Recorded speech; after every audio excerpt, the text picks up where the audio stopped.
You, yeah. Oh, yeah, Oh, I got it. Okay, so it's recorded now. Is it That's recording on yours? it told me this meeting's being recorded. Did you guys not get a? No, I got think- it. I got it. Well, yeah, but am I the one It's- recording it? Yeah, you are the one recording it. It's showing recording right now. Oh, I think I Oh, am because I clicked the record. Oh, Yeah, nice. yeah, I'm not. You're recording. Okay, well that's fine. I'll sort it out with us. Well, okay. So today's topic is what is your favorite thing about America and what is your least favorite thing about America? Which, funnily enough, it worked out to happen that we're recording on the 4th of July. Right? I thought that was Oh, I intentional. thought that's why you asked that. Oh no! It worked out that way. But I really do want to emphasize the balance should be between the good and the bad, right? Because that makes the good that much better when you understand that not everything is good, right? And I guess I'll just start with kind of myself then. That's toxic. We want to split it like everyone says their favorite things first. That's and crazy. The second half is our least favorite things. Yeah, I like that. You like that? Okay, so we can group all the toxicity together and Yes. all the nice stuff first. Well, let's make it like, do we want to make it a happy sandwich or an angry sandwich? I like a happy sandwich, I think. Okay, let's do a happy sandwich. Yeah, because I think a lot of discussion is going to be around the stuff we don't like, and that could drag off for a bit. Be nice to kind of switch topics, kind of at the end. Yeah. Really? Yeah, good call. Yeah. Okay, so my favorite thing was actually, it might seem quite trivial, but the other day we bought 3 big boxes of mochi. That I think it's that name is a Japanese name for kind of those rice ball thingies. Yeah, with, the little filling, right?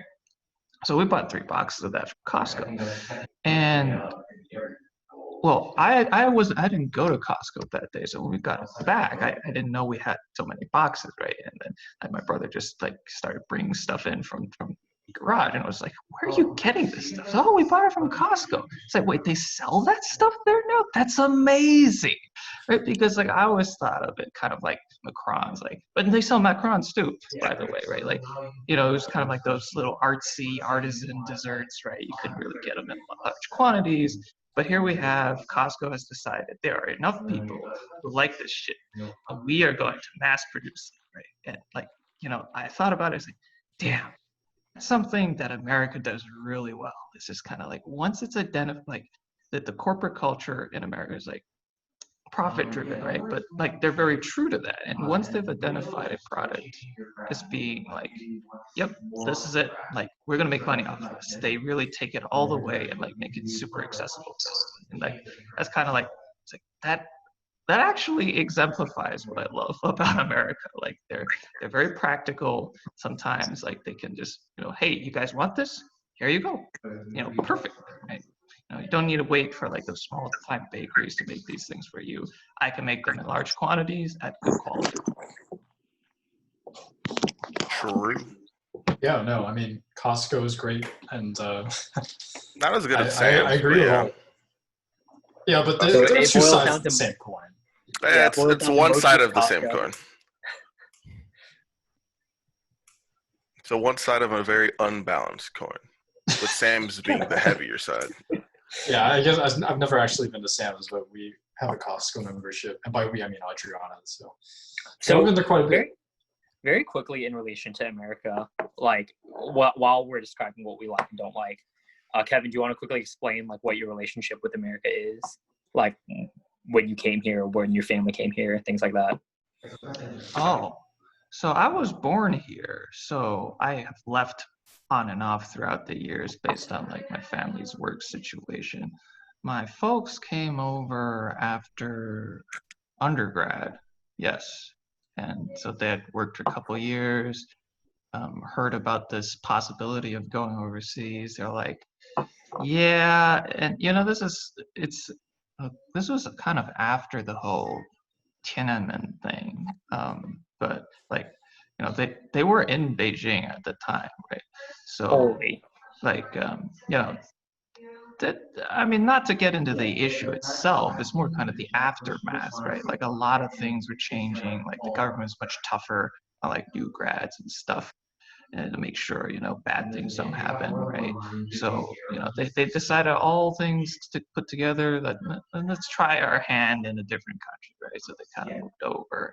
I was born over in Michigan while they were in business school, and kind of, I mean, as I said, we moved kind of in and out of the country depending on work situation throughout the years. So I guess that's kind of like my literal history with the country.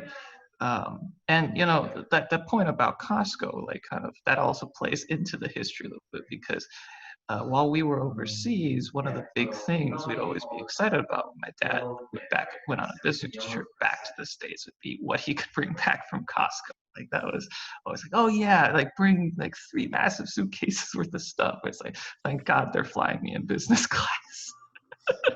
It's funny. There's actually a story. He's going through customs once he got stopped. Right? He's like, "Why do you have these 3 massive suitcases?" Right? The customs agent's like, "Oh, trying to be tough." And it's like, we saw like, yeah, like weird objects in there. It's like he opens up. It's like, "Oh yeah, it's just cereal for the kids." And immediately the tone of the customs guard changed. Oh yeah, okay, I totally understand. Yeah. It makes sense. Okay. Yeah. Did you try buying this too? They had a sale. And it's like, yeah, I don't think I have enough time for that. But thank you for the suggestion. It's just nice. What about y'all? What's y'all's relationship with America? America good. America very good. When did your parents come here, Uche?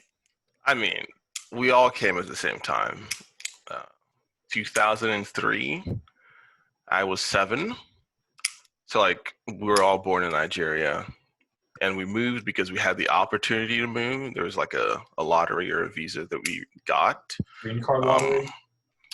Yeah, or a visa lottery I think it's the same thing, but it was like like from what I was told, it took like 2 years to get it.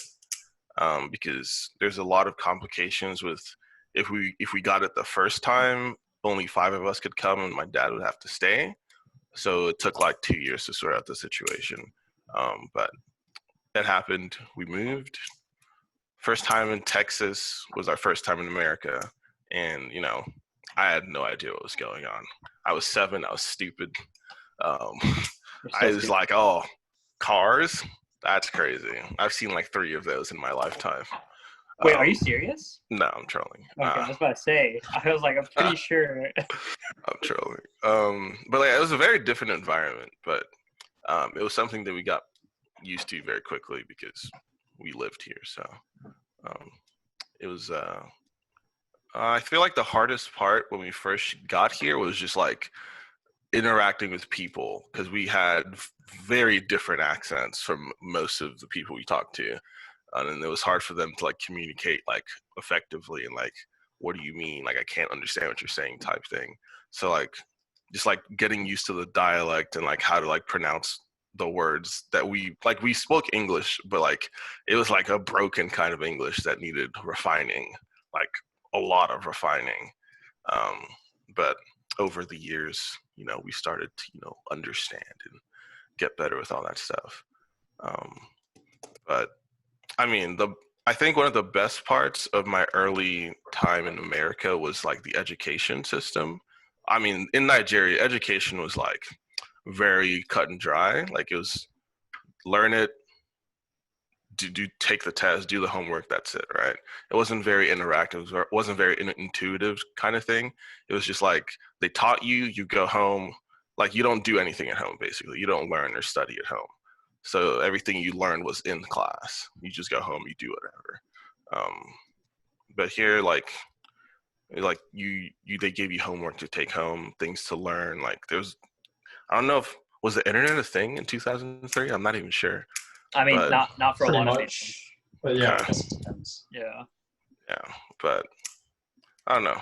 It was very nice to like see how the education system was structured. It was very nice. The teachers were nice. The students, they were all right. Yeah. Yeah, I mean, you smush them if they okay. mess with you, right? Clearly not. I was a small dude back in the day. You were small when you were a kid? Yeah, I was No a tiny way. dude. Yeah. When did you like, sorry, off topic, when did you get huge? Middle school. So you went from like below average in size to like just dominating? I mean, over I people? didn't play sports till middle school. Seventh grade was when they introduced like athletics. Like, sure, there was PE, but there wasn't like football, basketball, all that other stuff. So I didn't do any of that till seventh grade. Like with lifting weights, I didn't do till like ninth grade of high school, Yeah. and that's when like there's a drastic and like difference from like small me to big me, and that's where. Dang, that's crazy. I can't imagine you being small. Me neither. I wish I was though. Yeah. My parents moved here, like pretty close to the same time as Kevin's, like right after undergrad. My mom did her PhD here. Dad did a second master's here for some reason. Maybe his first one in China didn't count. And then they moved to Texas in like 1998, if I had to guess. Sent me to China for like 6 months. Yeah, I think, so I was born in Boston. But yeah, I think my favorite part about America, at least the first part of the nice sandwich, is honestly like the diversity, which is, I know, a super like canned answer, but I mean, it's pretty clear we have these issues because we have such like different cultural and ethnic groups all in one place. And there really is no other nation like that on earth. Like, even though we're like majority white, right? Like you still encounter people who look like you, who don't look like you pretty much everywhere you go. And I don't know, I think the existence of the problem sucks, but they're like a symptom of what makes it great, right? Which is that like I can go grab like 8 different cuisines from around the world within like a couple miles radius of my house, which is just not something you can authentically do, like I think in most countries, right? Like I go to China, Chinese food is my favorite. Chinese food is incredible in China. And then like a week or two in, I don't know about y'all when you go traveling, but I'm like craving a burger or pizza or something, right? And it's just a very small thing, but like the fact that we so casually share our culture, especially through food. I think food is the most accessible way. I don't know. I just think it's extremely beautiful, right? And that's why I feel like even people who maybe have regressive views on race, or like maybe don't acknowledge the problem, I feel like largely these days, people like want to see the idealized version of America that PBS and the public school system taught us, right? Which is like races living in harmony, like equal justice for everyone, right? And I think the big disagreement for most reasonable-minded people is like, are we living in that America or not, right? Not should we be there? Because I think most people would say, yeah, we should be there, right? So I don't know. It's just like I remember growing up, like hearing like MLK's speeches, like seeing all the multicolored, like the rainbow looking cast they would put on their PBS shows and stuff, and it would like make me tear up, right? Because I was like, man, this is like so beautiful, because I never really saw too much of that in my school growing up, but I knew that's like how America was, or like the platonic ideal of America was. Yeah. So I arrived in America in the summer of 2001. I was born in Australia, as you all know. Boo. 1995. And then I moved to London in, I think, 97 or 98. My dad still works for the same company. It's a global civil engineering firm called Arup. It's based in London. But he got the opportunity to come here to start the Houston office and do like a lot of oil and gas work. So obviously Houston oil and gas go hand in hand.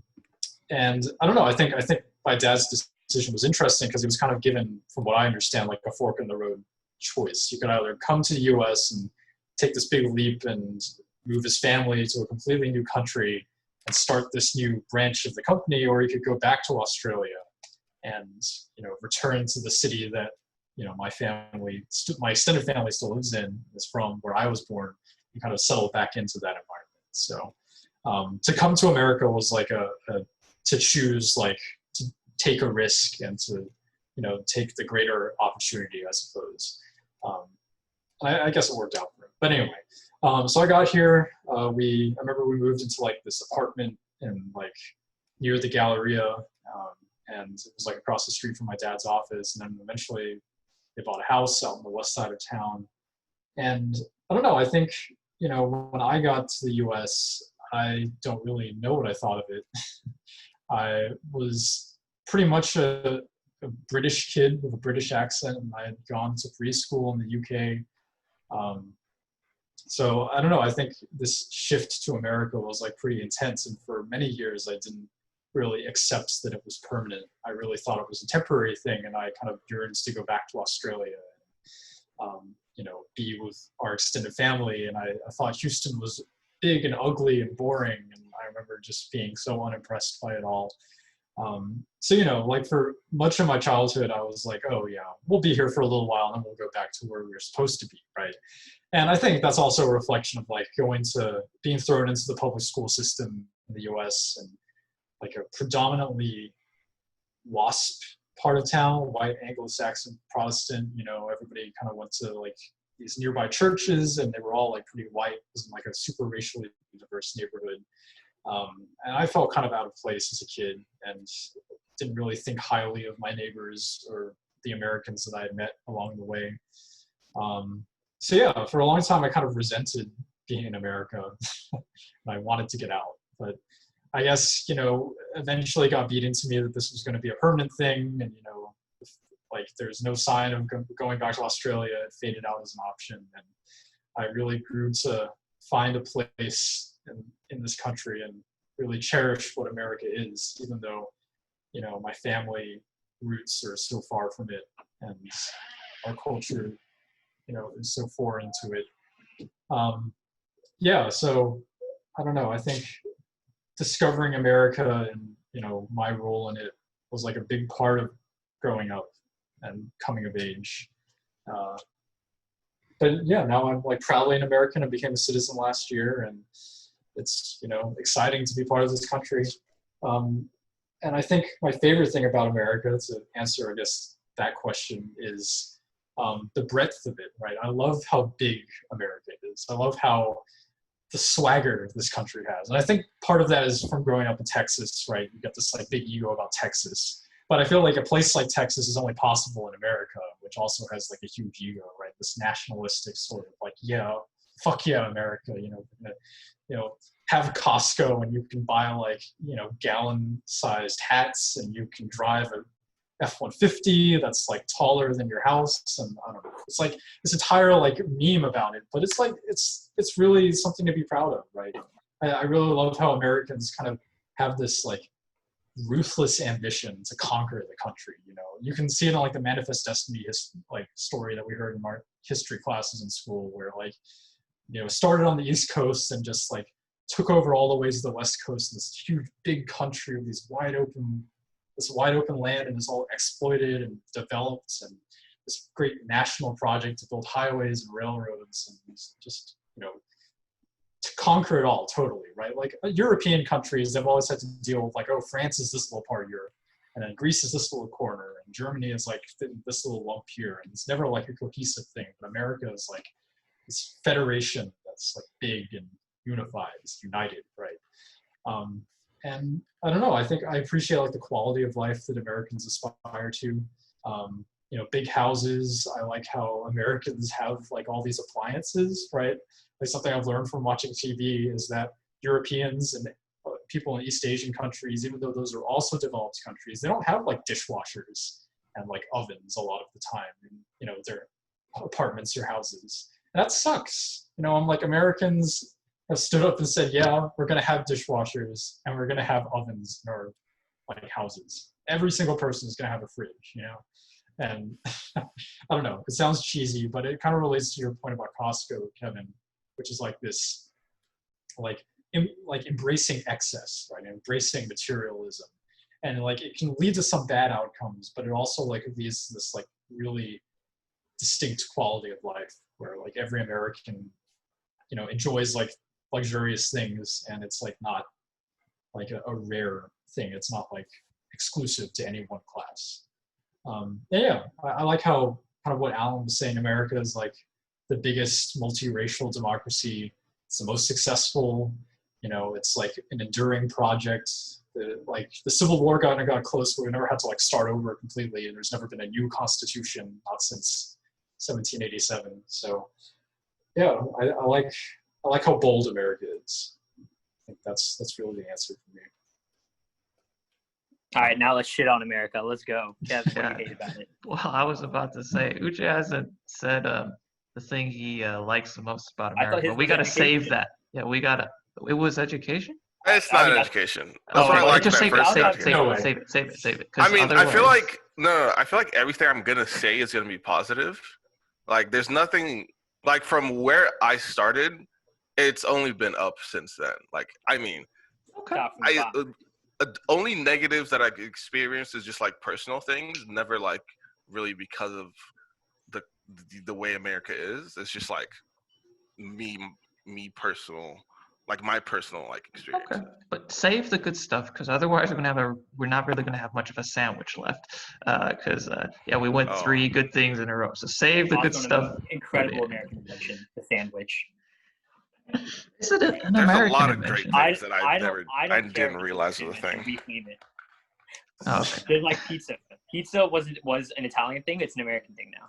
Didn't know fridges were a thing. That's crazy. Like, we don't have fridges back in Nigeria. Like, Wait, really? Right? the Isn't fact it that like super- electricity isn't like very, it's not like always there. We don't always have electricity. Like, there are days where weeks where you don't have power, right? how So is if you're food rich stored? enough to have a generator and to fuel it, sure, you'll have power, but not everyone has power. So fridges, freezers weren't a thing because if you didn't have power, you can't store food. So everything Yeah, was so how always, did you store food? you either buy it fresh or bake it, like Oh. over like a cooktop or something, or like Oh, you so it was killed like it. You'd buy a chicken from the market that was just killed, or a cow, or half a cow, or whatever.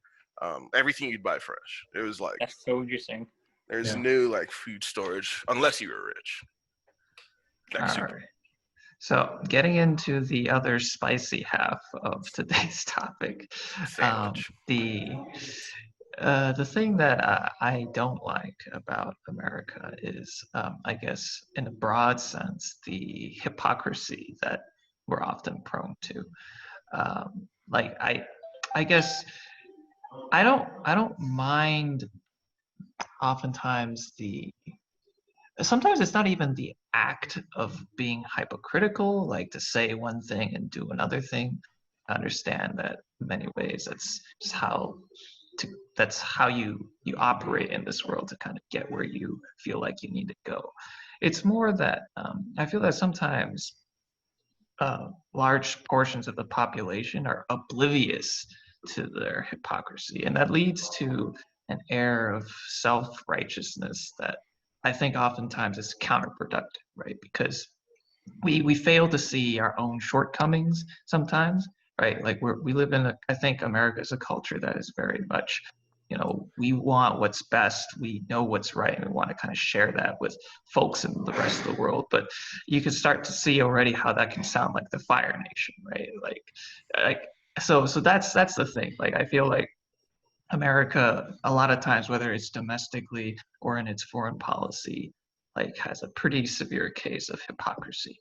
And I don't like that. That's just kind of the aspect of the country that I don't like. It's Interesting. Where's your take on that, Justin? Yeah, I mean, yeah, I can see what you mean. I guess it kind of ties into what I was going to say, so I guess I'll just say what my least favorite thing is, which is like this lack of like a collective spirit. I think this is like a pretty recent trend, right? I mean, we all hear about like inequality is rising in the U.S., segregation, and all these other like afflictions that are kind of breaking down like all the social connections between people in this country.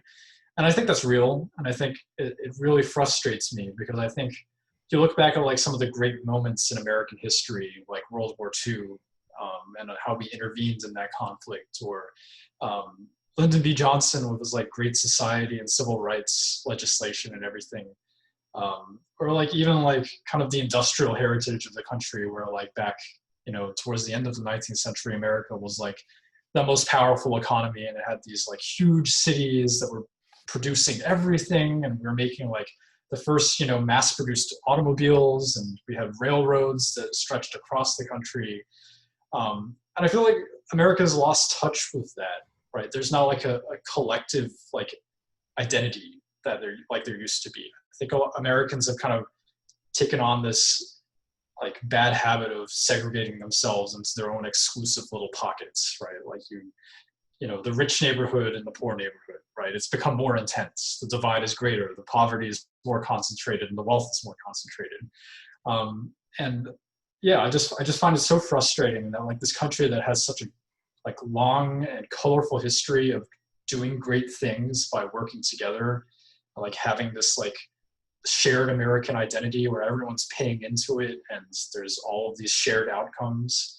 I don't understand why we would abandon that, why we would allow cities like St. Louis or, like the poor neighborhoods in Houston to be the way they are, right? Why are we letting people like fester in extreme poverty, and what happens to our like shared ideals of, like equality under the law and equality of opportunity. Yeah, and I feel like that ties into the hypocrisy thing, right? Is like America espouses, all of these values, but we don't necessarily live up to them, especially not like we used to in some issues. And for me, Yeah. the issue is not so much that, sometimes America doesn't live up to the dream that it looks to. I think that's part of like being a human society. Like we're not perfect. We have failings, right? But I think, coming to terms with that reality in a kind of a mature and productive manner is important. I feel like that's really my qualm with how America treats some of its things, right? Like, again, I want to stress that a lot of this you can see also on kind of its foreign relations scenes, in addition to kind of how it treats domestic issues, right? It's kind of like understanding that, hey, we are not perfect, but then accepting that as a first step, and then taking a more productive like approach to it. I know kind of in the context of kind of domestic issues, there's oftentimes a lot of finger pointing towards like the different groups that kind of separated themselves from like maybe the country as a unified entity, right? And it's like, oh, it's you, like we're still like great, we didn't cause this problem, right? Like I feel like everyone's really in on it, whether they kind of know it or not. And I think the sooner that people kind of come to terms with their shared responsibility, the sooner we move out of the whole hypocritical cycle where you just point fingers at your counterpart and say the problem's all theirs. Yeah, well, and that's what I'm saying, right? Is like there's an inability to reckon with these issues, which is causing them, right? Like I see, like, I think the recent push for Black Lives Matter and the, entire racial debate we're having is good, right? So over the past month, we've seen people like kind of come together to a greater extent on like race and saying, yes, we need to do more to stop police brutality and, promote equality under the law. But I feel like a lot of Americans will like put up a Black Lives Matter sign in their front yard, but then they'll go out and oppose the affordable housing in their neighborhood. Yo, that's right. The neighborhood we're like right next to right now. Like the one that's right. protesting the Ashby high rise that you wrote about, Justin. Yeah, exactly. That's a great example of it. Yeah, although, one house will be like it'll say Black Lives Matter in front of it, and the other one is showing a monster building saying "Stop the Ashby high rise," right? Yeah, and I mean the Ashby high rise is like a luxury building, but it's the same principle, right? It's like, the people in that neighborhood are all for, showing that they support equality and displaying these logos. But when it comes to like a measurable thing that they could do to desegregate Houston, which is build more housing in rich neighborhoods and, add to the housing supply to lower the burden on poor neighborhoods and reduce gentrification, they don't do that, right? And there's like it's hypocritical, right? And well, your activism ends where sacrifice begins, right? Exactly. And I feel like this country has lost its sense of sacrifice. And, I know there's like a common conservative talking point, where it's like, oh yeah, back in World War II, these kids knew how to sacrifice because they got sent to the battlefield, and now we're a bunch of snowflakes. But I think it's a little different than that. It's like, but it's not that different. We are kind of a lot of snowflakes. My right to go outside and get a haircut. My right to not put a mask on my face. My right to call on grandma. It's not just the millennials, or it's not just young people. In most cases, not even young people who are doing that. It's like the middle-aged people of this country who have decided that, they're too good for any collective action. They're not going to wear the mask. They're not going to allow their neighborhood to have affordable housing. They're not going to allow black kids to go to their white kids' school.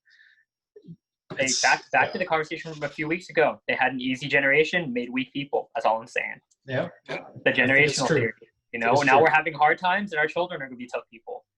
I hope so. I hope that. Wait, I don't hope so. I don't want my children growing up in hard times. Well, I do hope that this, people kind of re-embrace like a civic sort of, nationalism, where we can all accept that we need to make some shared sacrifices or endure some inconvenient things individually in order to create a better country for everyone. That being said, I think America is capable of doing that. It's done it plenty of times before. Have faith that the country will do that. It's just really aggravating to see all the suffering that's caused by us not doing it or dragging our feet. Yeah, I hate American individualism. Well, the myth of rugged individualism, where you are the sole determinant of your outcomes. And there's obviously a lot of literature out there debunking that, right? But it just leads to so many things, right? When people are wealthy, people are they got there themselves, right? It wasn't their incredibly wealthy families, which it statistically likely was. It wasn't the government infrastructure, which everyone pays taxes to help them support the school system where they got food and grew up in and didn't die to the elements, right? No one looks at that, right? They just look at some billionaire and they're he made it on his own. He doesn't deserve to be punished, whatever the hell that means, right? Because now we see the taxation as a punishment on our individual accomplishments when there are no individual accomplishments, right? Your individual you doing anything, your mom pushed you out after 9 months, right? That wasn't you, that was her, right? And everything you do now is a long chain from your mom doing something for you, right? No one succeeds on their own. And similarly, when people see people who aren't well off, right, there's that American idea they deserve it somehow, right? They didn't work hard enough. They didn't push hard enough, right? And then it reduces the level of empathy people have for the poor. And I don't know, I also see it in prosperity gospel, right? When you tie the idea that God rewards you in this life according to what you deserve, then you look at poor people and you say, that's just. They deserve it because God is making their life that way. And you look at wealthy people and you say they deserve it because God is blessing them with riches, right? And it just the prosperity gospel is a part of this whole American idea that you pull yourself up by your bootstraps and make things happen on your own, right? And I feel even in my day-to-day relationships, and myself too, right? I feel it leads to so much insecurity in people, right? They look at their outcome in life. They don't think of all the things that led them to where they are and maybe why they're not happy with where they are. They just think, this is my fault, right? They're I'm not making enough money. I don't have enough degrees. I don't have good enough grades. I don't have the relationships I really want or care for because of me. And yeah, there's obviously a role the individual plays in their life, but it just the American side puts that all on you, right? And I don't know. I'm pretty far behind the curve because I'm starting to read Malcolm Gladwell's book Outliers, and pretty much is debunking the whole idea that outliers get there themselves, right? It's just there's so many factors that, for instance, whether you are born in if you're born before the cutoff, in December or November, or something like that, you're way more likely to be a pro hockey player, right? And all those pro hockey players, you ask them what made them succeed, they're hard work. And it's yeah, 100% hard work. But the reason they got hard work, the opportunity to do all that hard work, was because they were selected because they were the biggest kids in their year compared to the kids who were 11 months younger at the age of 8, which is huge, right? And the scouts were oh, they're big, let's move them into a better league so they get more practice. And as they get more practice, they get better and better until they get the most practice. And by the time they're 18, they have thousands of hours of practice difference, right? And the worst kids can never catch up. And then later on in life, you look at the factor, and it was the fact that they were born before the deadline. But none of them would think that. And all of them were it was the result of my hard work and my talent And my, like, and they'll probably say my parents and coaches and stuff, but it was the month of birth, as a huge part of it. And like Americans refuse to accept it, right? Like when you question Americans, like even when I question my parents, I'm like what you don't think? I'm like, you don't think your culture made you say? They're like, no, it's my hard work, right? Because we tie the idea of individual success to the individual, right? Anytime you try to explain it by way of them getting help, you're attacking them. You're attacking their sense of self-worth, what makes them happy, what makes them proud, right? And so people refuse to accept that, right? You can't accept that things are holding down other people without saying, oh, those things prop me up. And you can only say these things prop me up if you can accept within your like sense of pride and ego that, maybe I had some help along the way, which a lot of Americans can't, right? I don't know. That's just something I get pretty angry about. Well, I agree with the premise of what you're saying, but do you also think like the focus on individual ambition in this country can be a benefit? Like, because when I look at like Australian culture, right, and I look at like my relatives, my cousins in Australia who are about my age, a little younger, I kind of look at the culture of young people there and like the education system, and it's a little more laid back. It's a little more accepting of, not quite being a gunner like you are in America. And I don't know, I don't see like, I don't find it that appealing. I think it just kind of breeds this like, I guess you could call it laziness, but people there just don't seem as driven to like climb the ladder like you do in America and like, be the big star that you're supposed to be. I don't know if I would like succeed in that environment personally. And I've always found that like the focus on like being an entrepreneur and being like a self-starting person in this country that's a big draw for a lot of people. A lot of, especially from other countries, they look to America as a place where, you can define yourself in the way you can't in other places. So I don't know. I mean, do you think it has some benefits? I think the opportunity that a lot of Americans are provided is great.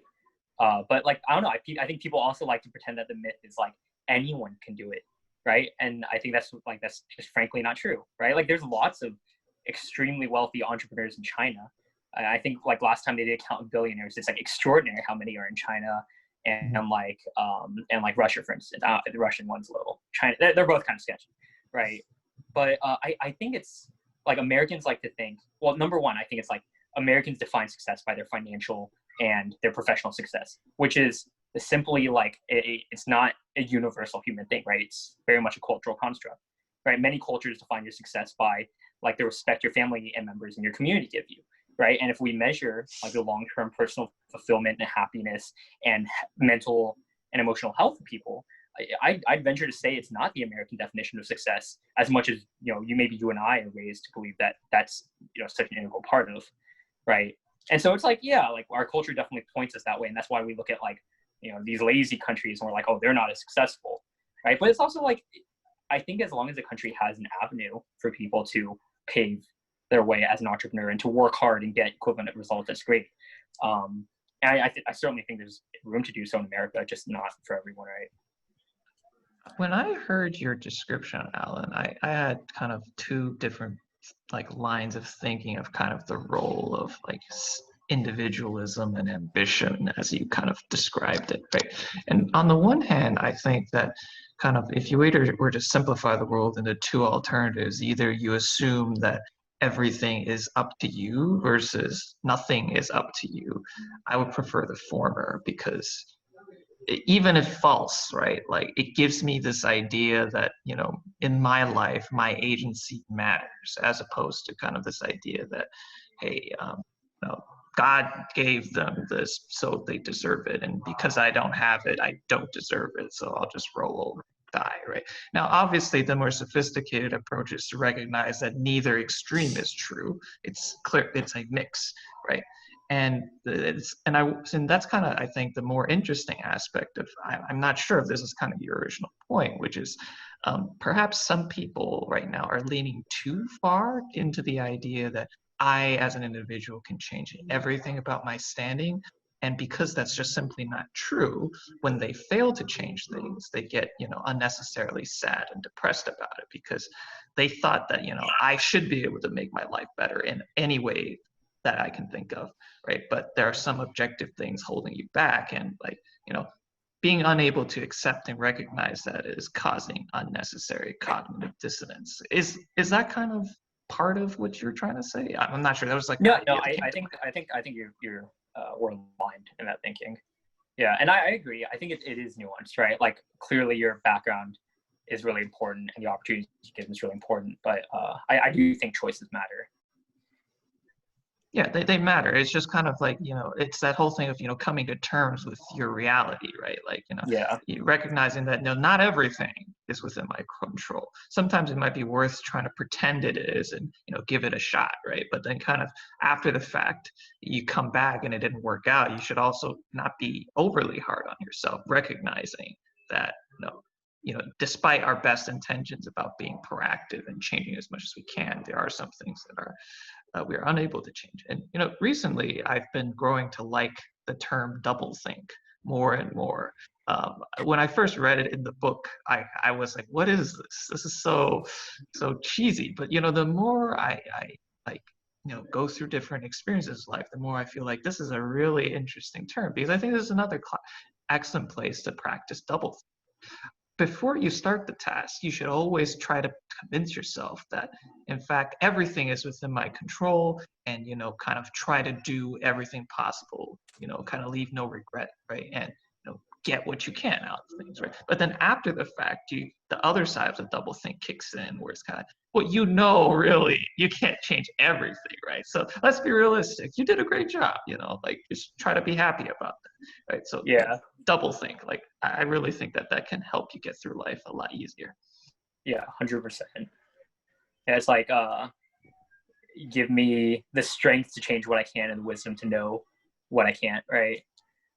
Because like, I mean, who said plans are worthless, but planning is essential, right? Like you have to act as if everything can be under your control, because if you don't, then nothing will be. But nothing will be, but it's still better to be prepared and proactive.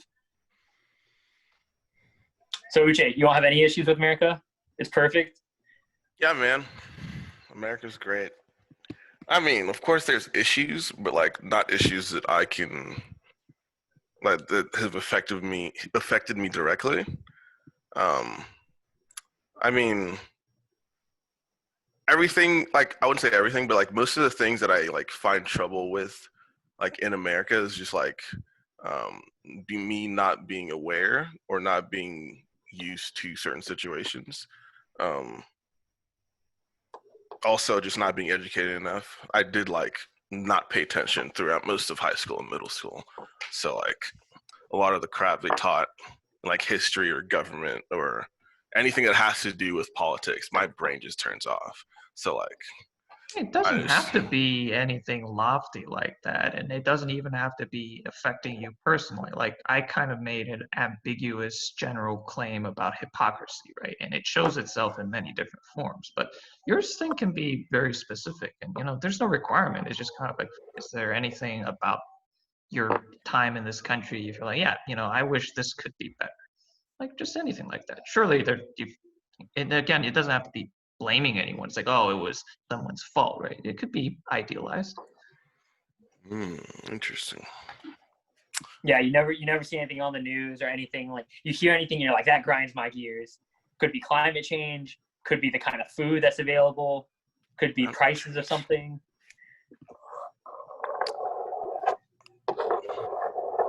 I mean, it could even be like a parking ticket you got or a bad meal you had. Yo, Uche's always getting parking tickets. Yeah, but like The those were all number my of parking fault. tickets. So like it Yeah, doesn't. all It's your not fault. even I like think an that's the issue. Uche takes too much personal responsibility. I mean, I feel Can't like I blame take him. responsibility over most of the negative things that happen in my life.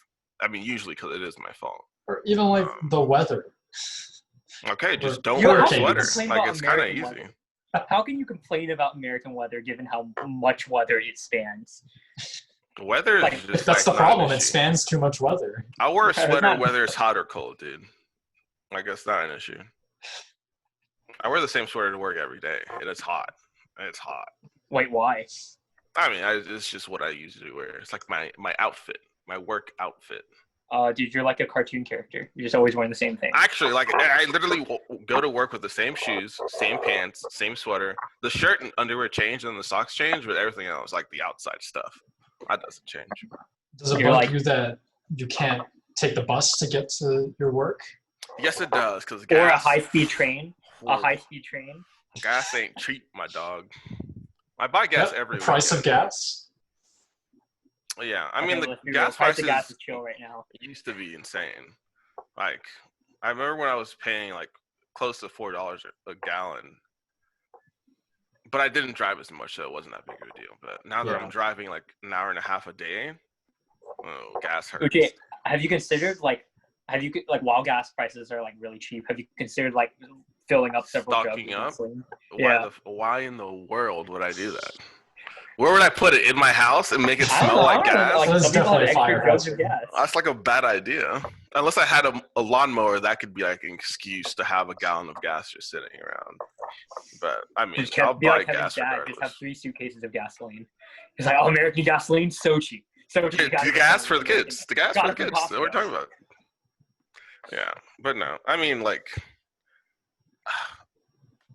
it's just like the fact that I grew up in much worse situations than America has. Like, I can't like see anything that could trump that. Honestly, like, sure, there's issues like deeply embedded within this society, but like, I grew up in a society where like everything was corrupt. Like, even like this, from the government to the schools to like hospitals, all the like institutions, everything was corrupt. Family was corrupt.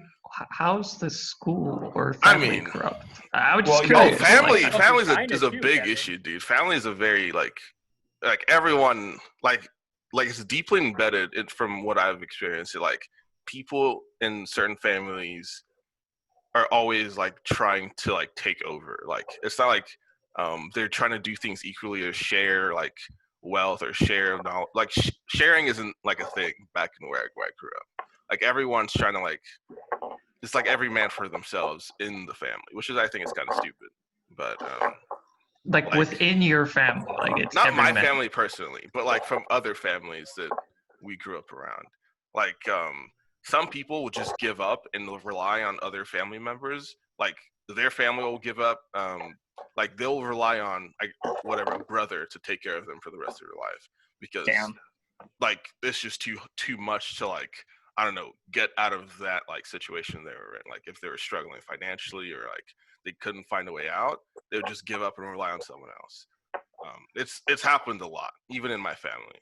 But like, Damn. our family was lucky in the sense that my dad was able to like get us out of that situation. Like, he was a businessman. I don't know like if businessman was the correct like term, but like financially we were fine, and he was able to take care of, you know, his sister, his brothers, my grandma. Like, he was very, very like giving in that sense. He wasn't the type to just like not care, right? So thankfully we were able to get out of that and move. So like, I don't know. It's definitely, sure, there are things that like bug me sometimes, but it's never going to be as bad as, you know, what I've experienced before. So Yeah, I No. wonder if that's a dispositional thing, because I think you make a really interesting point, right? Because like I've heard that, like, yeah, because like people come, like especially in like the 20th century, people come from war-torn or like famine-torn areas of the world. They would come to America, and it really did live up to the promise of like the streets are running with like milk and honey, right? And they're like, this is great, and obviously things weren't perfect, yeah. but for them, like where they came from, is No, But, I've like- heard the same perspective from my mom. I mean, obviously, she grew up in like Thailand, and not even Bangkok, but like far north, rural Thailand on the border of Laos. And you know, her parents died pretty young, and she was raised by her siblings, and then she like moved to Bangkok to go to college. But like, she has definitely told me before, like, America is her favorite place she's ever lived, right? Because you know, Thailand's like any Southeast Asian country is like a pretty traditional hierarchical society. You know, there's a greater emphasis on like family, and these kind of like, I guess like it's a different community, right? And a different culture where people are just not at a liberty to define themselves how they want to be as individuals to the same extent that you can in America, right?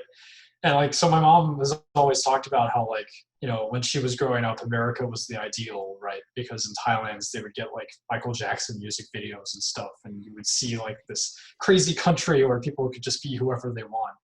And when she got here, it actually lived up to that, right? And my mom is the person she wants to be, and she's free of any like societal judgment. She can make the friends that she wants to be friends with, and she's not like, you know, liable to like live up to any weird social standards or rules or, you know, whatever they do in Thailand. She likes it even more than she liked Australia or living in the UK. It's just like, you know, a country where you can be yourself. And, you know, for her, I think that's what she was looking for. And I'd always aspired to move here and experience. You know, Yeah, that's such a great background for your sentiment. Yeah, definitely. to you guys' point, right? Like, you know, sometimes I feel like there's a disconnect between what I see on the media with, you know, politicians or whatever arguing about this and that, how the country is going to shit here or something else is bad. It's like, but kind of the people that I've met and interacted with, like I feel they're all very decent, down to earth folks. Like they have real stories, and it you know, generally it's like, you know, things are fine, right? So I don't know if that's just a product of like my privileged situation where like I've only been interacting with folks that kind of more or less, you know, are doing all right, you know, seem to be well socialized and, you know, just nice human beings, right? And so I don't know, am I being like tricked by the popular media that, you know, everything's actually shit, or am I like, or is it just because like I don't get to see like all those things that they talk about? Like I don't know, because like with Uchi's story there, right? You know, he's just like, guys, life's good. Like what's up Life's with all great, this like smashing on America, right? Like, so I don't know, what do you guys think? Yeah, my mom, going back to what my mom says, she definitely thinks that Americans are friendlier than Australians, Thai people, or British people. And I always thought that was interesting, right? Because I never like perceived it that way, but I didn't experience like living in those countries as an adult. So yeah, I don't know. Yeah, you know, my mom has, yeah, like she, like to this day, she still tells crazy stories about how shitty it was living in China post-Cultural Revolution, like about how like they would get meat to eat like once a month, and like they would eat like literally they would just eat like bugs for fun, right? And like how shit was like super tough at school, how society was like, yeah, definitely like really tough. Like, I mean, she was like, it's childhood, right? So she, I think, thinks of some of it fondly, but obviously it was really tough. But I don't know, maybe I take this from her, because even though she, like, obviously America was a lot better of a situation for her, she still shits all over American culture and politics and society.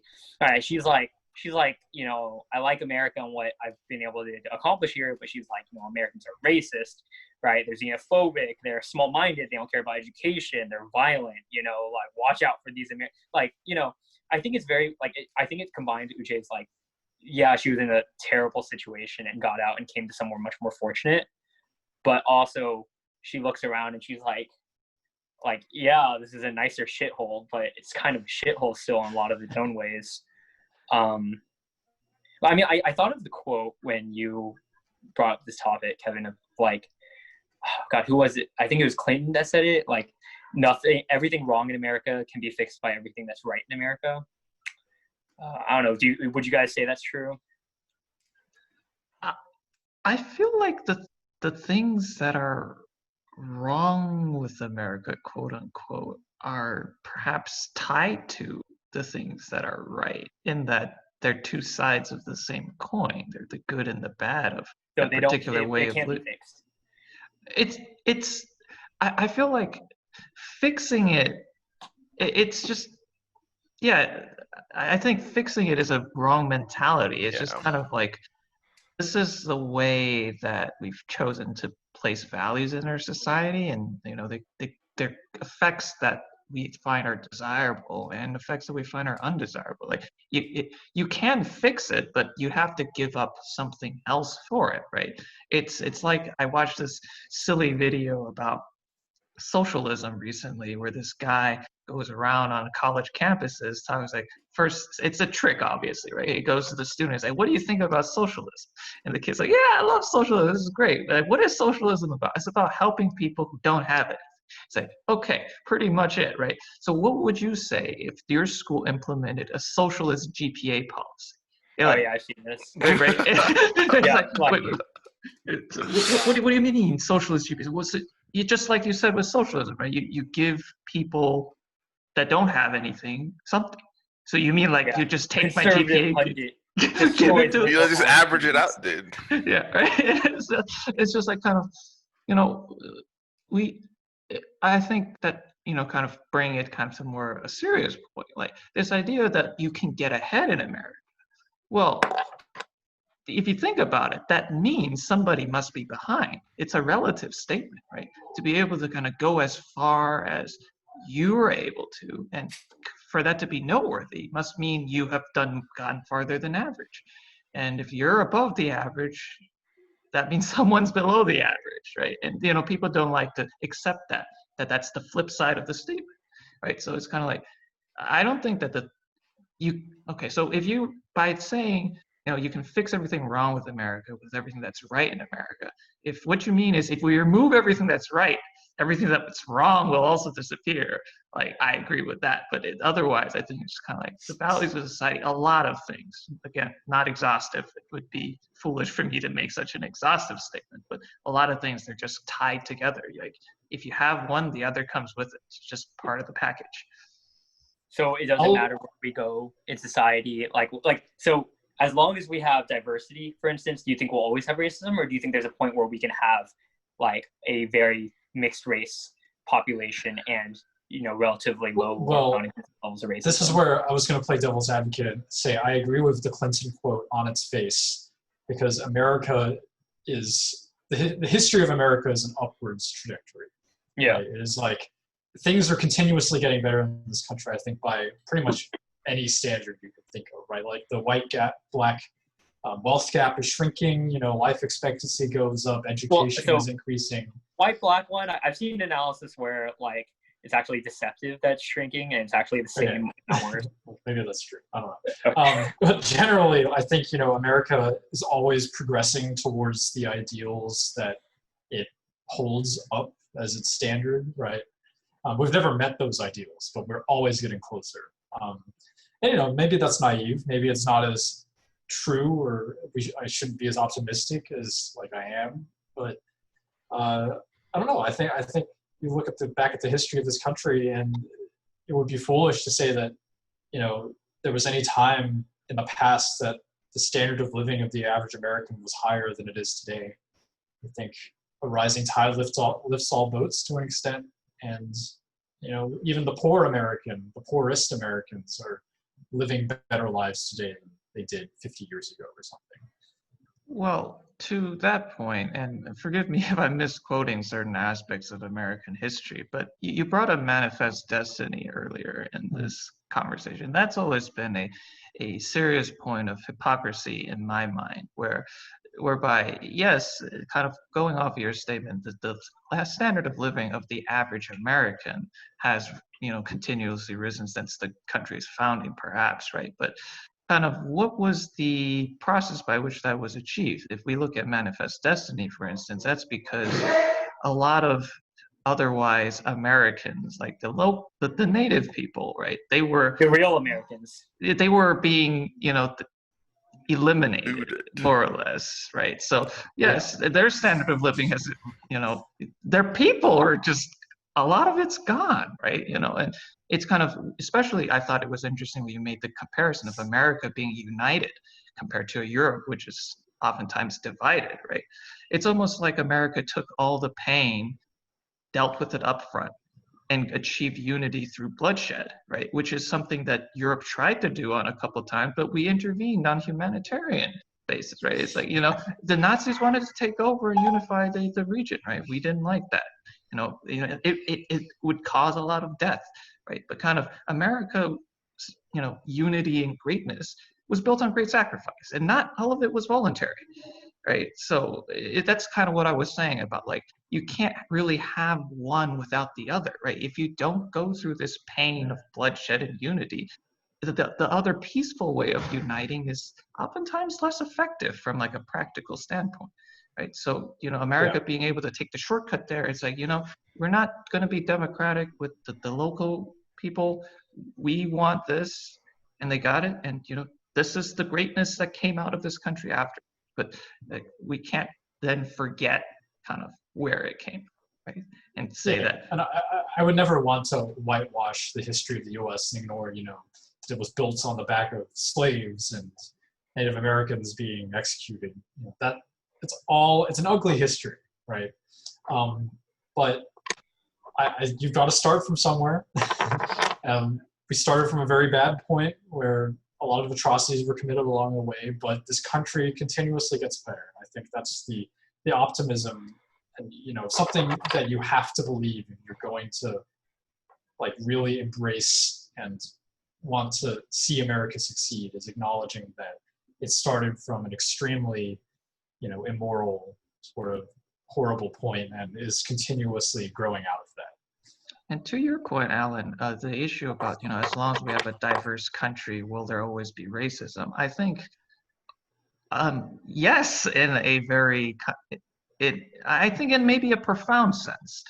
And the reason I say that is if we continue to see everyone as being different, as being diverse, if we continue to view this country as being diverse, then there will always be a basis for saying that you're different and I can discriminate based on it.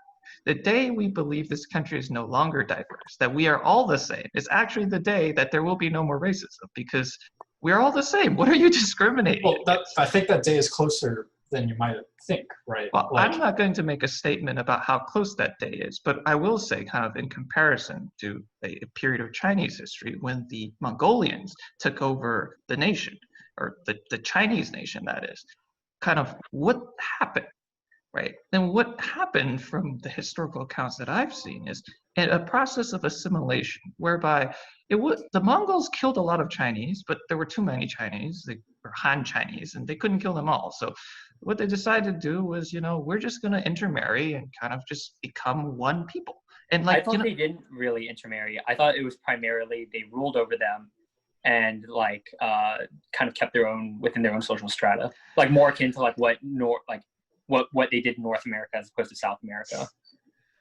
Well, so I guess perhaps the Mongolian example, I may have gotten their exact history wrong. I'm no expert on that, but I know a lot of kind of in the Chinese, like the historical accounts, a lot of times they're called like, satellite states almost, like, right? Like, sometimes one would rise to power, right? And like, take more land, but then they might recede, right? But like the biggest kind of way to sort of unify and get rid of, I guess, the bigotry was just intermarriage, to the point where it's hard to say you're a blank, you're all the same, you're all just a mixture. And that's when the diversity disappears. In fact, that is when the racism disappears.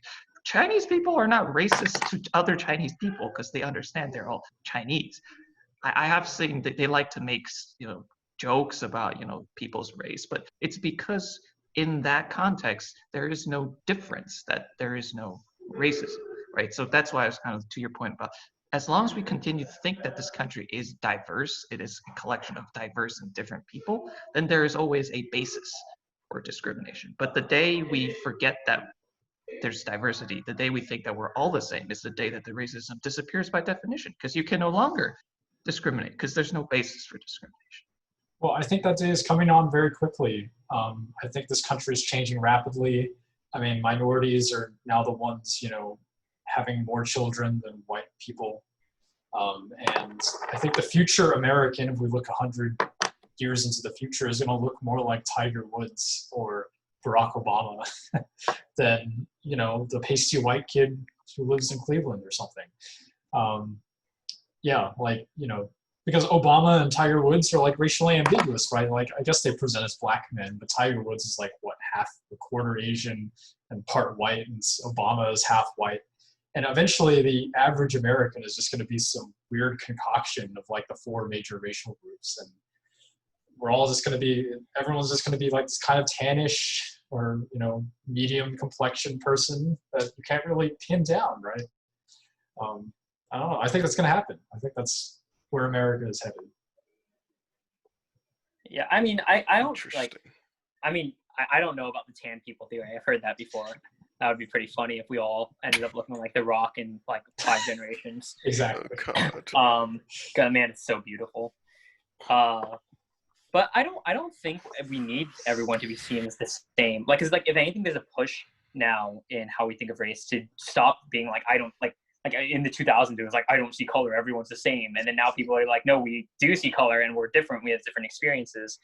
But I don't think it needs to be we're all the same. I think it just needs to be a cultural shift where you're different, and that's great, and it's not a basis for inferiority or superiority, right? Like in America, like people look at how well people can do math or just grades, and no one looks at a guy who has better grades and says you're more of a person, you're less of a person, right? Even though grades and academic and professional performance is a huge basis by which you could say I'm better than you, right? Just like race is. And you can't be like, oh, just as long as we grade people on a letter scale, the honor roll students are going to say I'm better than you to the worst. No, like I think we as a culture have said academics don't determine your worth and don't determine who's superior or inferior. And I think we're moving that direction with race. It's not like I look at Uchi and I'm like, we're the same. We're both Americans. There's no meaningful no, there's huge differences, right? But I think our culture is very much moving in the positive direction where it's like race and color and differences are not a basis for superiority or inferiority, which I think is a lot better than just, like getting to the point where they don't exist, which may happen in like 5 generations. I don't know. Well, so I would make 2 observations there. One is with the case of grades, right? The discrimination is not racially based, but I really sincerely do feel that people, some folks, use grades as a basis to kind of separate themselves. Like we're elite somehow, we're better than y'all, right?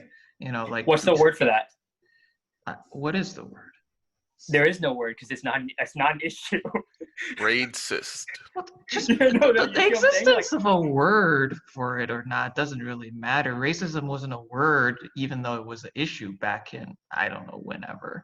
Like, I think when there is impact, people put a label on it, and there's like a concern. But like, no one's like, oh shit, the nerds are getting together and sitting at their own, Well, you could say call it elitism if you really wanted to put a name to it. I think that's a moot point. Like the fact whether or not I can name a single word to succinctly refer to the issue doesn't, have any bearing on whether the issue itself exists, right?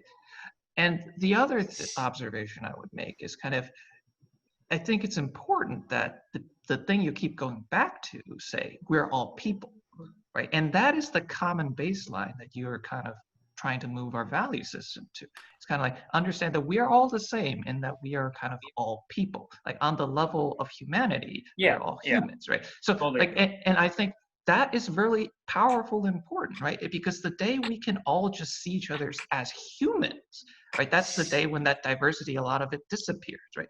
Like a lot of the racism, if we're going to talk about racism specifically, it comes from this idea that, hey, it's not enough that we're all human. We all have to be a particular kind of, right? But if we can move our value system to a point where like, we are just all human and that's enough, right? I think a lot of diversity, right, disappears on face. It's like, okay, you're a slightly weird human in this way, but then we're all slightly weird, right? But we're all human and that's enough, right? And that's why, perhaps it's harder to extend certain like liberties we think that humans deserve, human rights, right, to, animals or trees or whatever. It's like, but they're obviously not human, so we will discriminate against those entities, right? So that's why kind of like my view continues to be like, the fact that we think of it as diversity and we're all different, like that just fundamentally contributes to becoming a source or a basis for discrimination. And if we can just see each other all as people, then we're all the same. And then what are we discriminating against?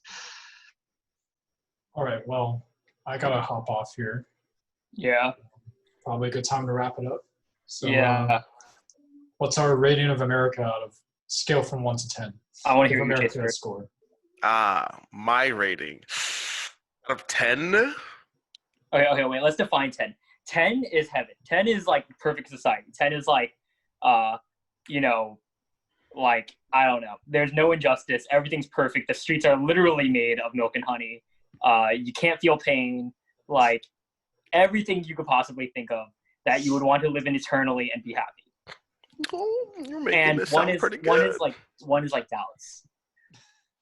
Oh, so what you're saying is it's a 10. No, I'm sure. I mean, I'd say like 8 out of 10. So are we on a logarithmic scale or?